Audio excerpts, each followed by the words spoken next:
Welcome in everybody to our YouTube channel here at FantasyPros. I am Lauren Carpenter, and this is 5 burning questions for week 15.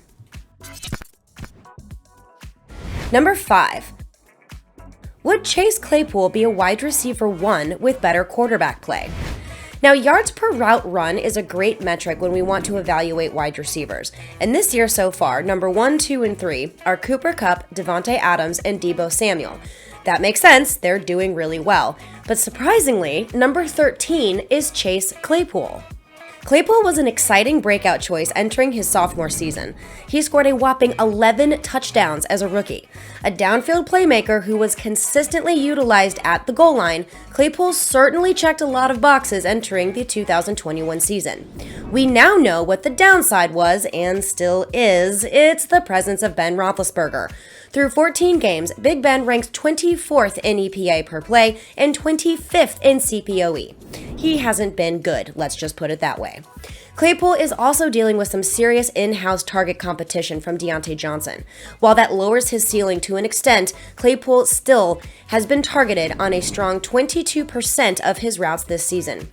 We should also note that he has played through a series of minor injuries so far. A lot has been working against him, but it hasn't been talent. So you can view him as a wide receiver 2, wide receiver 3 throughout the fantasy playoffs, but if the Steelers can fix their quarterback situation, you should view him as a wide receiver 1, high upside wide receiver 2 next season. Number 4. Who else stands out when we look at yards per route run? Higgins, wide receiver 2 of the Cincinnati Bengals, second to Jamar Chase, has found himself 8th in yards per route run with 2.22. Now his counterpart, as I mentioned, Jamar Chase, is just ahead of him at 2.27. We talked about Higgins back in week 12, wondering whether or not this fantasy production for him was strictly theoretical. Luckily for those who invested in him, the underlying utilization has caught up to his box score results. Over his past 3 contests, the 22-year-old has erupted for 366 receiving yards and 2 scores. Hopefully those touchdowns go up just a little bit. Higgins should be considered a high upside wide receiver 2 as we head into our fantasy playoffs. Number 3. Is Trevor Lawrence bad? Well, he certainly hasn't been very good. Now, there was a ginormous elephant in the room in head coach Urban Meyer who has done nothing but contradict himself and behave quite poorly. He has no leadership ability, this is the NFL and grown men, these are not college kids, whatever, blah, blah, blah, they fired him. Good job, just rip the Band-Aid off and get rid of Urban Meyer, which they did.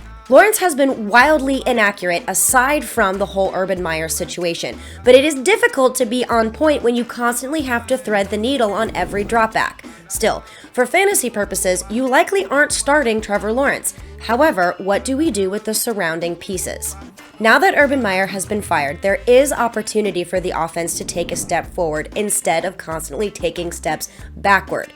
Now, I don't fully trust the pass catchers in this offense quite yet, but this should mean good things for James Robinson, their lead back and Jacksonville Jaguars. Number 2. Can we trust Michael Carter right away? Before Carter got hurt, he was climbing up the RB2 ranks thanks in part to his pass-catching abilities as he was getting targeted from backup Mike White. However, things are a little different now with Zach Wilson back at the helm and Tevin Coleman beginning to make a name for himself in the offense with the New York Jets. Entering Week 15, Carter ranks 30th in the NFL Next Gen Stats success rate metric, and he also ranks 38th in breakaway percentage and 7th in elusive rating.